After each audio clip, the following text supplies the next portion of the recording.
तो अभी हमने जो, तो this was the first component of today's lecture. ये आज का जो है वो आज के लेक्चर का एक पहला कंपोनेंट था जो कि बहुत ज़रूरी था, और सैलिनिटी से ही जो है वो उनकी जो है वो जो है वो कंसर्न था, तो इसी वजह से मैंने आपको जो है वो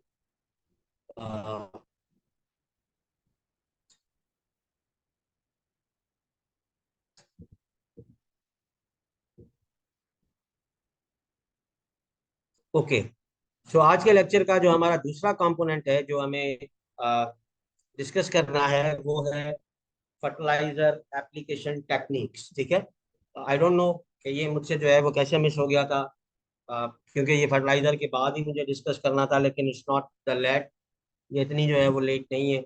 हमने जो है वो बीच में सिर्फ एक ही लेक्चर किया है, तो we are starting with the okay. So fertiliser application technology techniques, methodologies, technology एक ही टर्म है, मेथड। ठीक है ना, टेक्निक और मेथड बेसिकली एक ही है, तरीके को हम जो है वो टेक्निक कहते हैं। ठीक है। तो फर्टिलाइजर एप्लीकेशन मेथड्स जो है वो क्या है। अब एग्रीकल्चर के कॉन्टेक्स्ट में हम अगर देखें तो भाई अ, जो हम फर्टिलाइजर या मैन्योर्स अप्लाई करते हैं अपनी सॉइल्स के अंदर, उनमें से सबसे ज्यादा बेनिफिट हासिल करने के लिए जो सबसे जरूरी चीज ये नहीं है कि आप सही तरीके में सही अमाउंट के साथ फर्टिलाइजर अप्लाई करें। वो दोनों एस्पेक्ट अपनी जगह पर काबिले एहतराम हैं। ठीक है। लेकिन जब हमने 4 आवर्स पढ़ा था, तो वहां पर हमने ये बात पढ़ी थी कि भाई right source, right place, right method and right time, sorry right way. ठीक है। तो ये जो चीजें हैं वो यही है कि भाई आप टाइमिंग भी आपकी सही है, आप तरीका जो है वो आपका वो भी जो है वो सही होना चाहिए। तो आमतौर पर हम ये जो है वो निगलेक्ट कर रहे होते हैं। जनरली जो पाकिस्तान का जो एग्रीकल्चर है उस सिनेरियो में अगर हम बात करें, तो यहाँ पर हमारे फार्मर्स को जो भी बात समझाई जाए या सिखाई जाए वो रेडिली अडॉप्ट नहीं करते। उसके अब कुछ अपने जो है वो रीजंस हैं, उसके अंदर मैं नहीं जाऊंगा, लेकिन ये है कि भाई फर्टिलाइजर की क्वालिटी, फर्टिलाइजर का न्यूट्रन परसेंटेज और उसको अप्लाई करने का तरीका, ये भी एक बहुत अहम चीज है जो कि अल्टीमेटली आपकी जो यील्ड्स हैं उनको जाके जो है वो अफेक्ट करती हैं। फर्टिलाइजर एप्लीकेशन हर जो है वो सॉइल के लिए एक जैसी नहीं होनी चाहिए, जो कि हम गलत कर रहे हैं। जिस किस्म की सॉइल है हम उसमें एक ही तरीके से फर्टिलाइजर अप्लाई कर रहे होते हैं, लेकिन हकीकत क्या है कि जैसे आपकी सॉइल चेंज होती हैं वैसे उनकी केमिस्ट्री चेंज होती है, और जैसे ही उनकी केमिस्ट्री चेंज होती है तो उनका जो रिएक्शन होता है या उनकी जो नेचर होती है फर्टिलाइजर्स के मामलात में, वो डिफरेंट होना जो है वो शुरू हो जाती है। इसीलिए आपको जो है ये खास ख्याल रखना पड़ेगा कि आप जो फर्टिलाइजेशन कर रहे हैं उसको सही तरीके से किया जाए, ताकि हमें जो है वो कल को ज्यादा से ज्यादा जो है वो अपने फर्टिलाइजर से फायदा हासिल हो।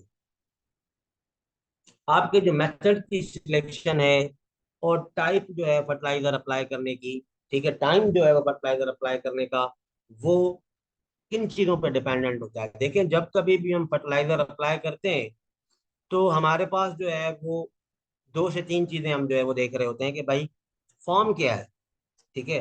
फॉर्म से मुराद ये है कि भाई आपके पास जो फर्टिलाइजर है वो लिक्विड फॉर्म में है या सॉलिड फॉर्म में है। तो मैं अगर आपको कहूं कि भाई आपके पास फर्टिलाइजर लिक्विड फॉर्म में है, आप जाके उसकी ब्रॉडकास्टिंग करो, छट्टा डालो, तो कैसे करो? This is not possible. तो मेथड भी देखना पड़ता है। ठीक है। और फर्टिलाइजर की जो एप्लीकेशन है, टाइम क्या है। ठीक है। तो इन दोनों चीजों का जो दारोमदार है वो इन चीजों पर डिपेंड होता है कि भाई आपके पास पहले तो आती है कि फॉर्म क्या है। अगर आपके पास लिक्विड फर्टिलाइजर है तो जाहिर सी बात है इसको आपने स्प्रे करना है। ठीक है। या आप उसको पानी के साथ मिला के दे सकते हैं, कैनाल वाटर के साथ। अब आप उसको ब्रॉडकास्ट तो नहीं कर सकते, या जनरली जो हम जो है वो पीछे से बोरी बांध के और हाथ से फर्टिलाइजर जो है वो छटा कर रहे होते हैं। तो ये देखिए, फिर ये आ गया कि अब आप, अगर आपकी फॉर्म चेंज है तो आपका मेथड जो है वो जाहिर नहीं है कि हर फॉर्म ऑफ फर्टिलाइजर के साथ हर मेथड जो है वो सुटेबल हो। दूसरी बात, अमाउंट कितना है। अगर मैं कहूँ भाई आपने 5 ग्राम जो है वो डालना है, एक एकड़ पे 5 ग्राम डालना है, और डालना भी ऐसे है कि सबको मिल जाए। तो आप भी कहोगे सर 5 ग्राम कैसे डालेंगे 1 एकड़ पर? तो अब देखें, ब्रॉडकास्टिंग नहीं चलेगी यहाँ पर, यहाँ पर आपको कोई और चीज अपनानी पड़ेगी। ठीक है। तो पहली जो दो चीजें हैं वो टेक्निकल है, यानी कि आपके फर्टिलाइजर की फॉर्म कैसी है, आपने कितने अमाउंट में फर्टिलाइजर देना है, और उसके अलावा कन्वीनियंस, आसानी। फार्मर किस में आसानी फील करता है, वो भी एक जो है वो अहम कंपोनेंट है, जिसकी बुनियाद पे हम मेथड को डिसाइड करते हैं कि भाई क्या मेथड हमें अपनाना पड़ेगा। जो सबसे ज्यादा कीमती चीज है इसके अंदर वो है एफिशिएंसी एंड सेफ्टी।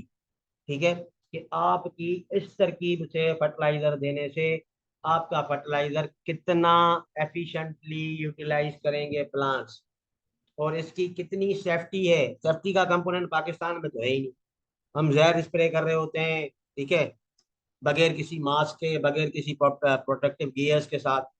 फिर वही बंदा आके जो है वो हमसे हाथ भी मिला रहा होता है, होटल पे बैठ के चाय का कप भी पिएगा। अब आपको क्या पता कि ये पेस्टिसाइड अप्लाई करके आया है। तो देखिए, सेफ्टी इज वेरी इंपॉर्टेंट, लेकिन पाकिस्तान के अंदर लोग कहते हैं जीना मरना अल्लाह के हाथ में। ठीक है, किस्मत में जो लिखा हुआ है वो होके ही रहेगा। तो भाई सेफ्टी खुद भी तो करनी है ना। वो तो है, जो दिन है वो तो है, लेकिन सेफ्टी इज वेरी इंपॉर्टेंट। तो ये चार चीजें हैं जो डिसाइड करती हैं कि भाई आपका मेथड कौन सा होना चाहिए और आपको कब फर्टिलाइजर अप्लाई करना है। पहले तो उसकी फॉर्म। ठीक है, फॉर्म क्या है, आइदर आपका फॉर्म जो है वो लिक्विड है, सॉलिड है, स्लो रिलीज है, चिलेटेड है, क्या उसकी फॉर्म है। दूसरी बात कि आपने अमाउंट कितना डालना है, कितनी मिकदार है।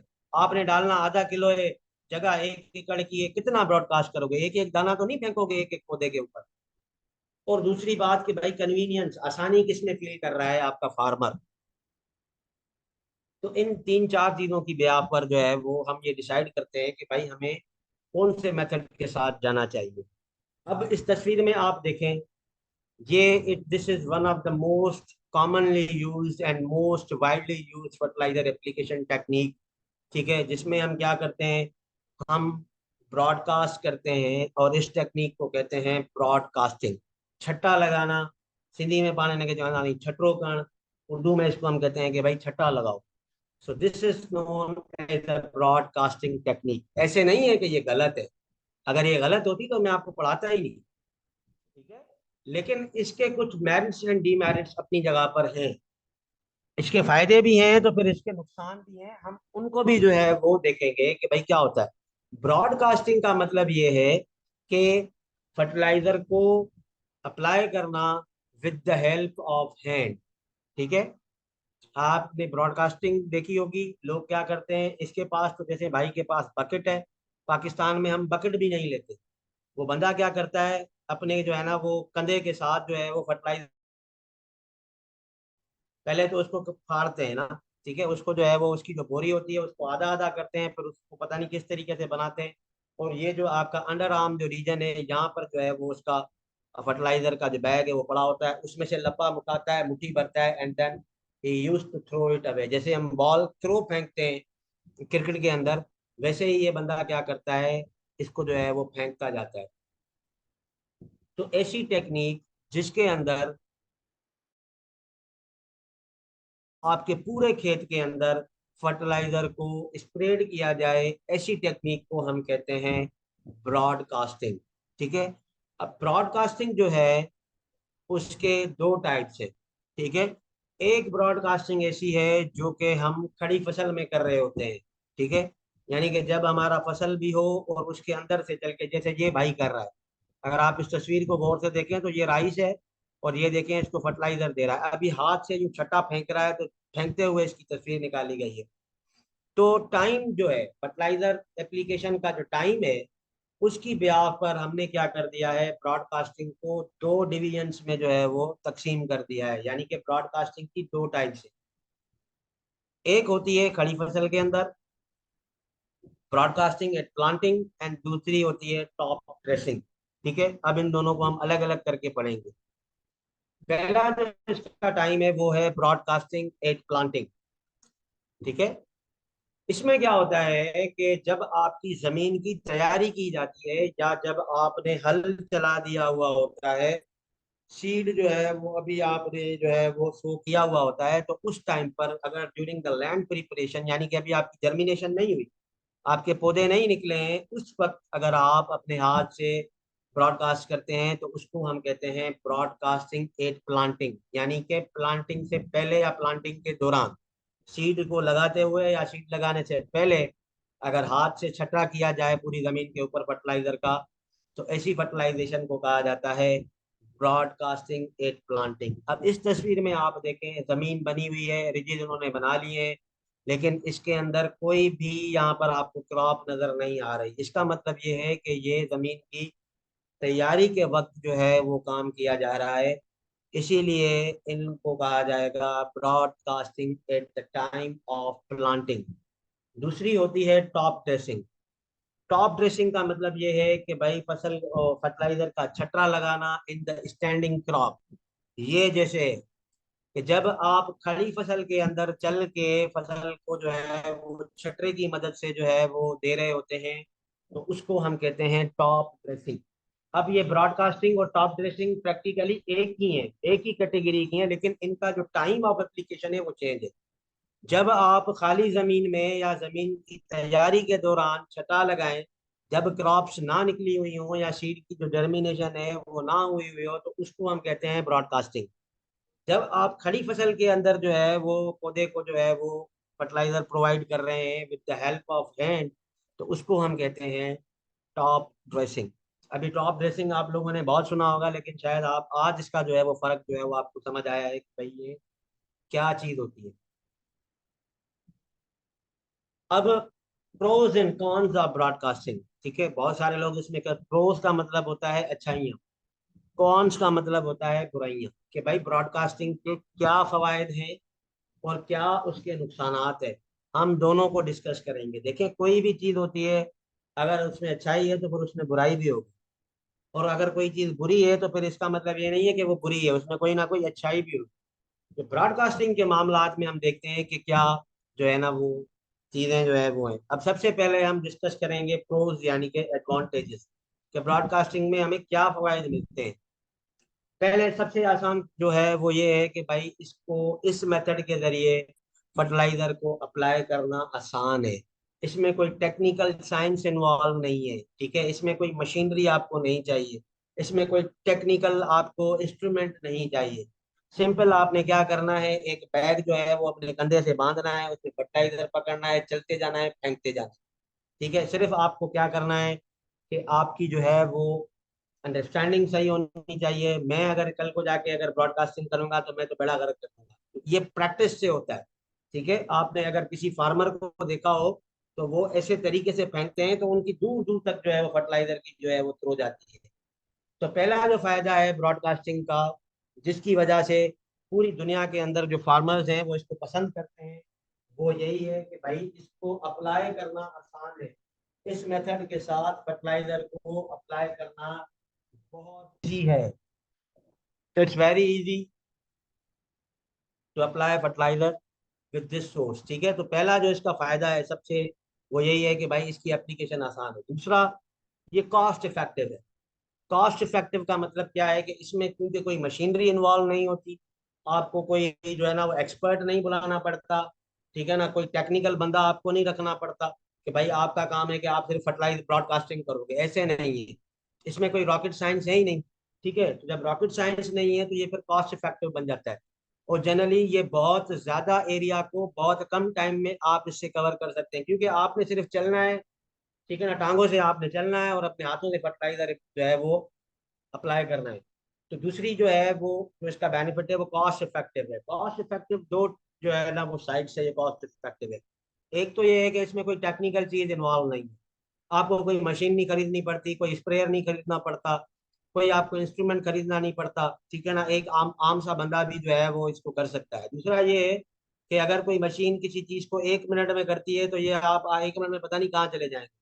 तो इससे जो कवरेज है, एरिया जो है वो जो आप कवर करते हैं फर्टिलाइजेशन का, वो बहुत ज्यादा होता है as compare to other methods. तो इसीलिए ये हम कहते हैं कि भाई ये सस्ता पड़ता है। मिसाल के तौर पे अगर आप कोई दूसरा मेथड यूज कर रहे हैं तो उसके लिए फिर आपको मशीन बाय करनी पड़ेगी, इंस्ट्रूमेंट खरीदना पड़ेगा, फिर उसको चलाने के लिए आपको एक टेक्निकल बंदा रखना पड़ेगा, फिर उसकी मेंटेनेंस अलग करनी पड़ेगी। इसमें कोई मेंटेनेंस नहीं है। ठीक है, आपने एक बंदा हायर करना है जिसको ये काम आता है और उसको चलाते जाए और वो चलता जाएगा। तीसरी बात जो मैंने आपको बताई कि टाइम की एफिशिएंसी बहुत ज्यादा है। आप एक पर्टिकुलर टाइम में बहुत ज्यादा जो है ना वो खेत कवर कर सकते हैं, और इसी वजह से फार्मर्स जो हैं वो अपना खर्चा बचाने के लिए ब्रॉडकास्टिंग की तरफ ज्यादा जाते हैं। इसमें जो सबसे अहम चीज है वो यही है कि भाई इसके अंदर आपकी जो सॉइल है वो मिनिमल डिस्टर्ब होती है। यानी कि आप अपनी सॉइल को डिस्टर्ब बहुत कम करते हैं। मिसाल के तौर पे मैं आपको कहूँ कि भाई एक मशीन है जिसके साथ आपने फर्टिलाइजर अप्लाई करना है और वो आपने खड़ी फसल में करना है। टॉप ड्रेसिंग भी तो ब्रॉडकास्टिंग ही है ना। तो वो खड़ी फसल में तो आप कर सकते हैं, लेकिन अगर आपने मशीन चलानी है उस खड़ी फसल में, तो फिर या तो वो मशीन बचेगी या फिर आपके क्रॉप्स बचेंगे। दूसरी बात ये है कि जब मशीनरीज आपकी हैवी लोड वाली या ये जो इतना भारी वजन होता है उनके टायर्स का, उनका जो अपना जाती वजन होता है, अगर ये हमारी जमीन के ऊपर चलती हैं तो हमारी सॉइल डिस्टर्ब होती है।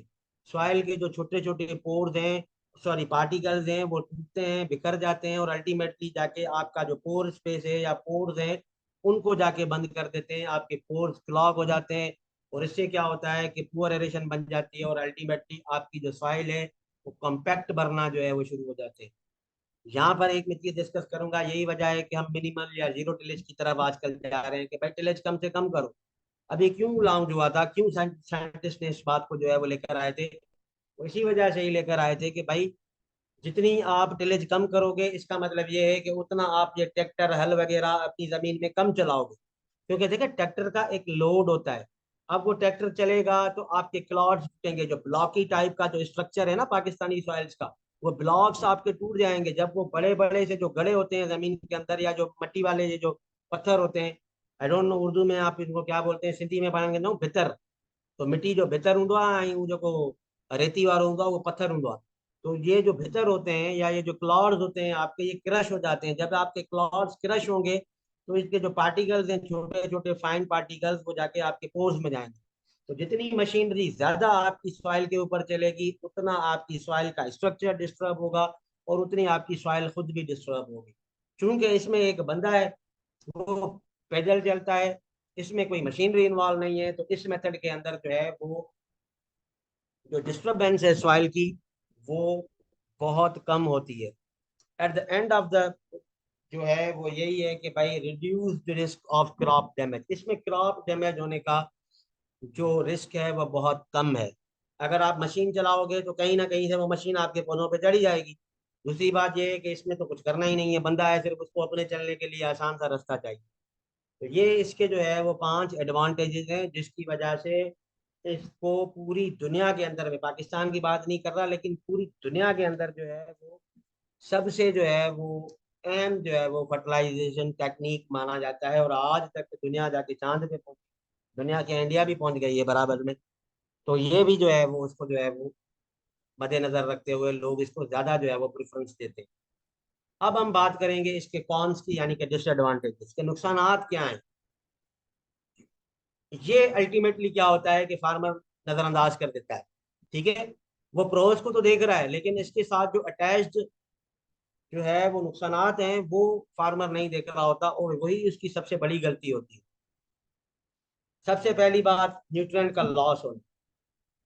न्यूट्रिएंट का लॉस इसमें ऐसे होता है कि देखें, आप जो न्यूट्रिएंट अप्लाई करते हैं वो केमिकल्स होते हैं। ठीक है, जैसे ही वो जमीन के ऊपर जाके गिरेंगे उनका जमीन के साथ रिएक्शन होना शुरू हो जाएगा, और इससे क्या होगा कि आपकी जो यूरिया है वो 50 to 70% तो ज़ाया हो जाती है। बाकी जो आपकी है वो पैदावार वो उससे आती है, उसके एनवायरमेंटल लॉसेस बहुत ज़्यादा हैं, वो लीचिंग भी हो जाती है उसकी और अमोनिया वॉलेटिलाइजेशन भी हो जाती है। तो आपने जब भी देखा होगा कि हम नाइट्रोजन या यूरिया जो जब भी अप्लाई करते हैं तो इस मेथड से करते हैं, और इस मेथड के अंदर सबसे ज़्यादा न्यूट्रिएंट लॉस होते हैं क्योंकि एनवायरमेंट के साथ डायरेक्ट कनेक्शन में आ जाता है आपका फर्टिलाइजर। उसके ऊपर कोई लेयर नहीं होती, आप छटा करते हैं वो जाके जमीन पे गिरता है और उसके ऊपर कोई कवरिंग नहीं होती। तो जब कवरिंग नहीं होगी तो उसको धूप लगेगी, उसको मॉइस्चर मिलेगा, तो इससे क्या होता है कि हमारा बहुत ज्यादा अमाउंट में जो है वो न्यूट्रिएंट लॉस हो जाता है। दूसरा जो इसका सबसे बड़ा डिसएडवांटेज है वो ये है कि नॉन यूनिफॉर्म एप्लीकेशन होती है।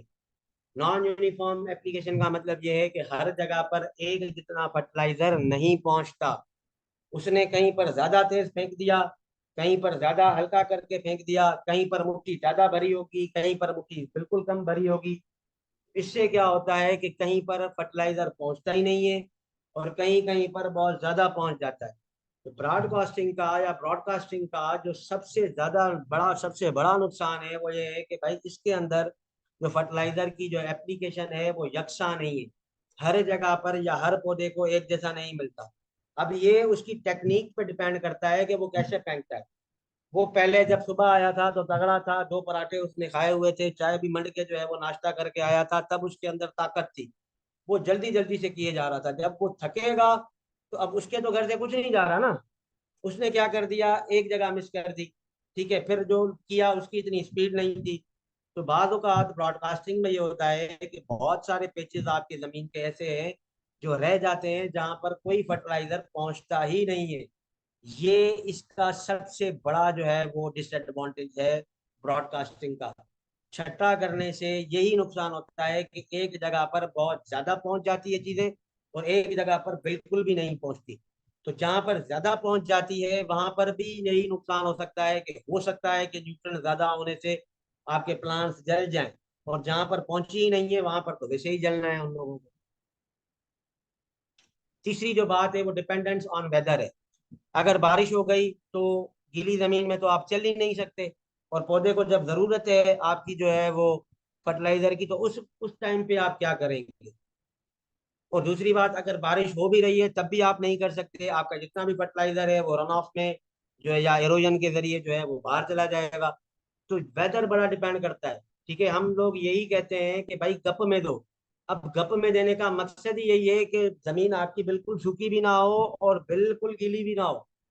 ठीक है, तो ये जो मेथड है वो वेदर पे डिपेंड करता है कि भाई वेदर कैसा है, तेज हवाएं चल रही हैं, बारिश हो रही है, आप कैसे अप्लाई करो। तेज हवा चल रही होगी, आप फेंकोगे एक तरफ फर्टिलाइजर उड़ के दूसरी तरफ चला जाएगा। तो ये जो है वो इसके मेजर डिसएडवांटेजेस है। ये इससे ये हो सकता है कि भाई याद रखें, इससे सिर्फ आप पुष्ट फर्टिलाइजर ही अप्लाई कर सकते हैं।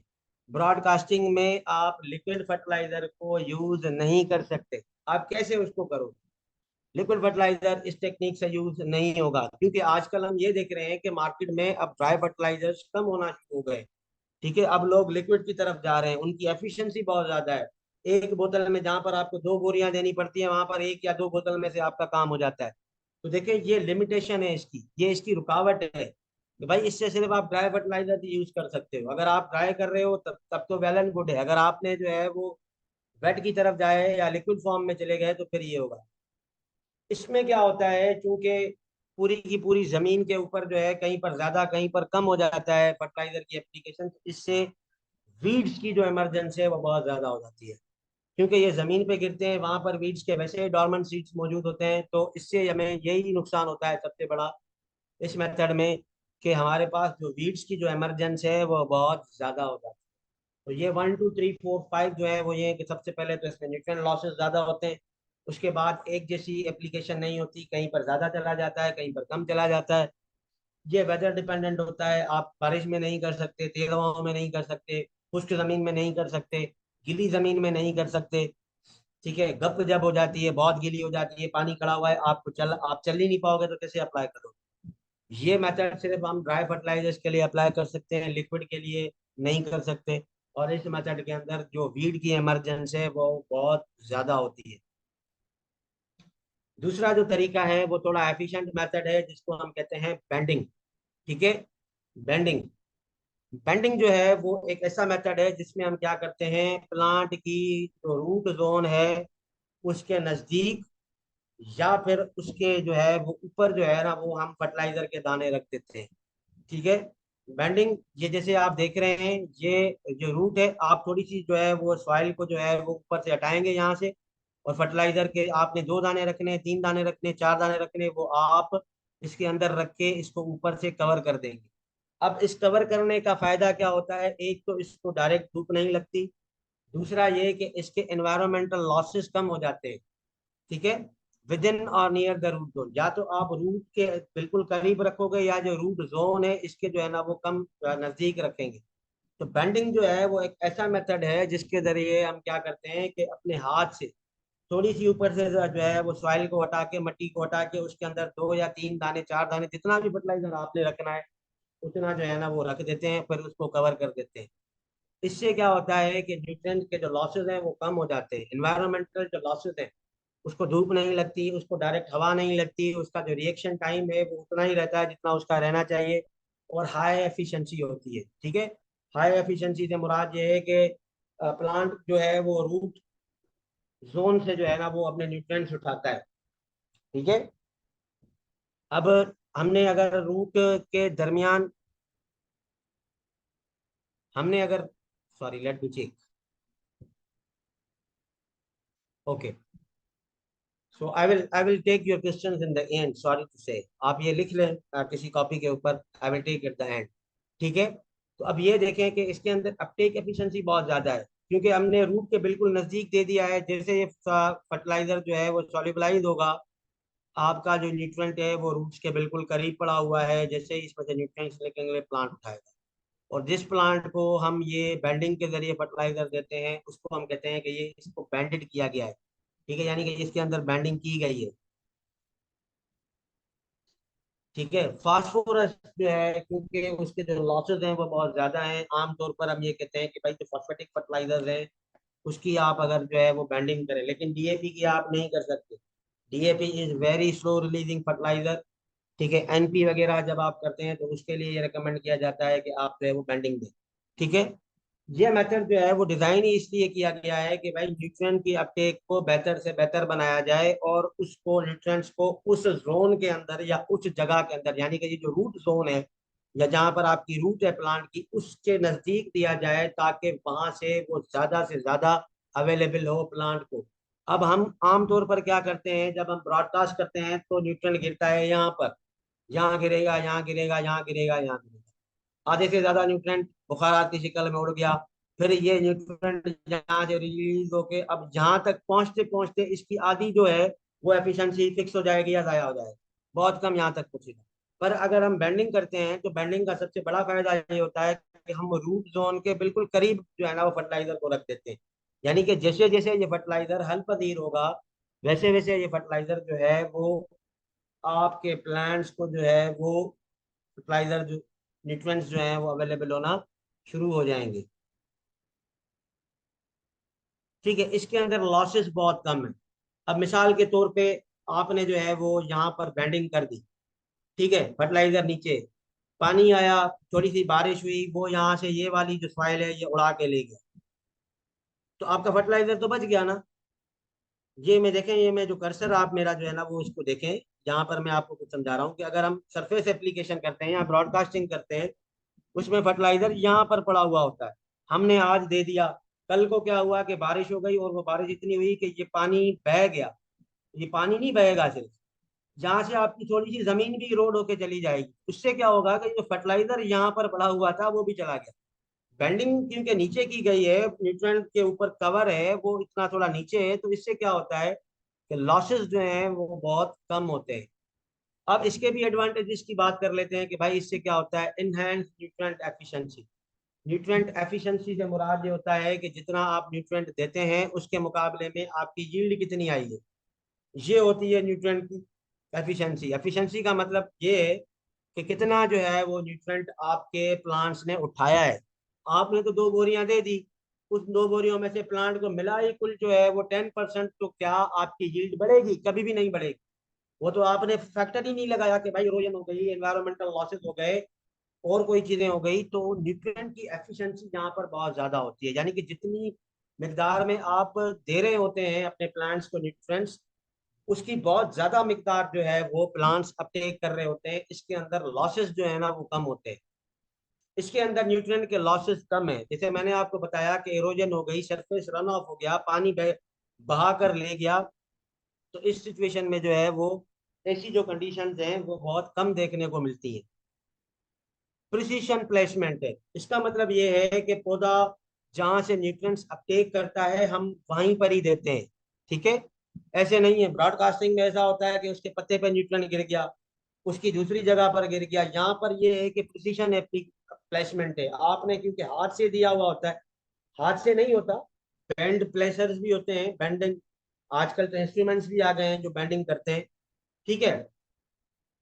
तो प्रिसीशन प्लेसमेंट है, यानी कि कंफर्म्ड है कि भाई आपने जो दिया है वो सही जगह पर दिया है।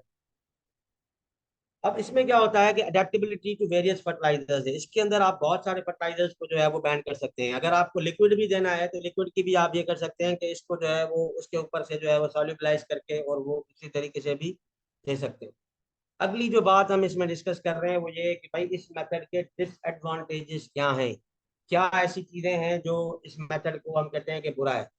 इसमें स्पेशल इक्विपमेंट चाहिए, ठीक है। इसमें यह है कि या तो आपको स्पेशल इक्विपमेंट चाहिए, कोई मशीन हो जो बेंडिंग करती हो, ठीक है। या फिर ये है कि आपको बंदे ज्यादा चाहिए, क्योंकि यहाँ पर देखें एक एक पौधे को देना पड़ेगा।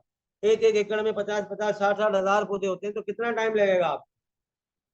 तो ये है कि यहाँ पर जो है वो स्पेशल इक्विपमेंट चाहिए, या फिर ये है कि आपके पास जो है वो बंदे बहुत ज्यादा होना चाहिए। टाइमिंग इसके अंदर बहुत क्रिटिकल।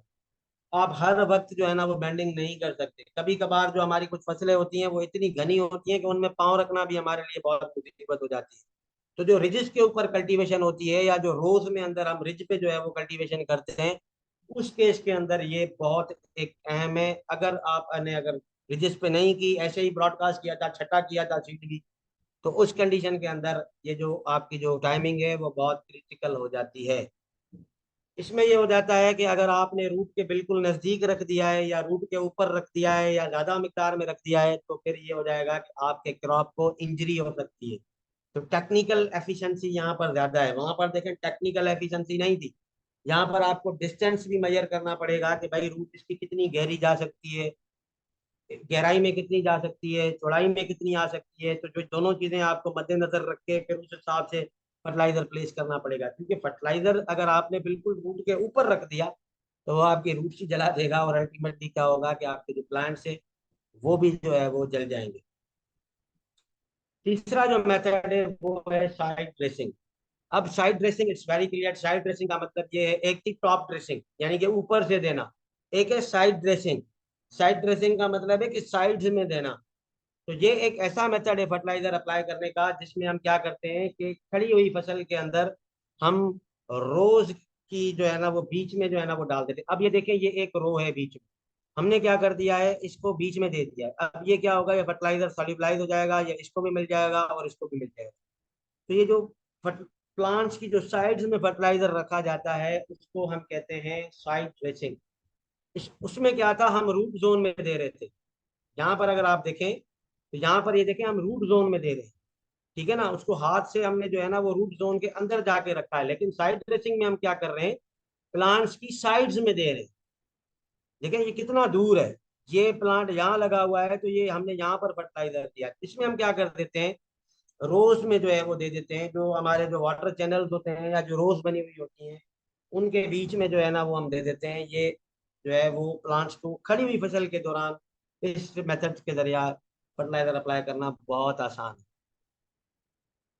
अब इससे क्या होता है कि भाई जो क्रिटिकल ग्रोथ स्टेजेस होती हैं वहां पर जो है वो आपका साइड ड्रेसिंग जो है वो बहुत इजीली और बहुत अच्छे तरीके से जो है वो आपके प्लांट्स को जो है वो न्यूट्रिएंट्स प्रोवाइड करता है, जिससे ये फायदा होता है कि आपकी जो यील्ड हैं वो ज्यादा हो जाती है। एडवांटेजेस क्या हैं इसके, इसमें सबसे पहला जो एडवांटेज है वो है कि भाई टारगेटेड न्यूट्रिएंट एप्लीकेशन। वही जो हम बेंडिंग में कर रहे थे कि हमने जो है वो बिल्कुल उसको सही मानों में सही जगह पर जो है वो फर्टिलाइजर दिया है। न्यूट्रिएंट का जो यूटिलाइजेशन है वो भी बहुत ज्यादा होती है, ठीक है। इसके अंदर जो लॉसेज हैं वो कम होते हैं जनरली। इन दोनों की फ्लेक्सिबिलिटी है, फ्लेक्सिबिलिटी इसमें ये है कि भाई फार्मर वेदर के हिसाब से जो है वो प्लान कर सकता है, ठीक है। आपने बैंडिंग करी हुई है, ठीक है, आप ब्रॉडकास्टिंग नहीं कर सकते जो है ना वो रेनी सीजन में। ये सारी चीजें जो है वो इसके अंदर से जो है वो आती है। न्यूट्रिएंट के इम्बैलेंस होने का यहाँ पर खतरा नहीं होगा, क्योंकि आप बहुत कम देखें, आप इतना सा फर्टिलाइजर दिया हुआ है आपने, 1-2 किलो होगा, तो इससे क्या होगा। तो जितना आपके प्लांट को चाहिए, जो फर्टिलाइजर चाहिए वो आप आराम से इस टेक्निक के जरिए जो है ना वो दे सकते हैं।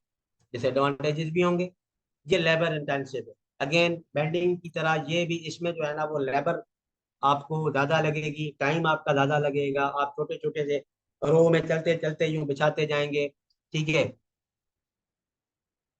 क्रॉप डैमेज इसमें भी है कि अगर आपने बहुत ज्यादा दे दिया, वहां पर साइड ड्रेसिंग बिल्कुल रूट के करीब कर दी, प्लांट के बिल्कुल करीब कर दी, तो फिर भी आपका जो है वो प्लांट जल जाएगा। टाइमिंग वो जो है ना वो सेंसिटिव है, ये भी टाइमिंग सेंसिटिव है कि आपने कब देना है और कैसे देना है।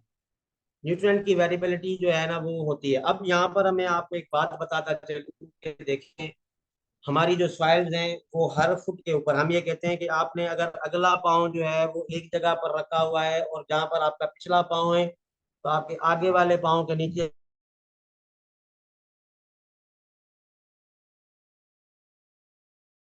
के अंदर विथ रेफरेंस टू दी जो है ना वो न्यूट्रिएंट्स। तो अब हम क्या करते हैं, हम इसमें जो है ना वो प्लांट्स कैलकुलेट करते हैं, पर प्लांट का डोज रखते हैं, फिर रो का निकालते हैं। अब इससे ऐसे हो सकता है कि आपने जहाँ पर ये दिया हुआ है वहां पर ऑलरेडी बहुत ज्यादा हो, और ऊपर से आपने और डाल दिया, तो फिर इससे क्या हो जाएगा कि भाई न्यूट्रिएंट की जो है ना वो टॉक्सिसिटी हो जाती है, और ये फिर चैलेंजिंग हो जाता है कि भाई न्यूट्रिएंट की डिस्ट्रीब्यूशन सही की जाए। क्योंकि जहां पर ज्यादा था ऊपर से आपने वहां पर और दे दिया, तो वहां पर तो बहुत ज्यादा हो गया, और जहां पर था ही बहुत कम वहां पर आपने जो है ना वो उसी तादाद में दे दिया। वहां पर चाहिए तो ज्यादा था लेकिन था कम, तो फिर ये मसाइल जो है वो वहां पर जो है ना वो आ जाते हैं। एंड दिस मेक्स जो है ना वो दिस जो है ना वो वेरी जो है ना वो poor technique for this one. इसके बाद दो टेक्निक्स हैं। I am taking a 2 minutes break, 2 minute का जो है वो टाइम है, ये क्लास खत्म हो जाएगी। आई रिक्वेस्ट गुलाम नबी के वो इसकी रिकॉर्डिंग ऑफ कर दे, and then we will meet again after 5 minutes. Practical में लेता हूँ पानी, मैंने सिर्फ पानी पीना है।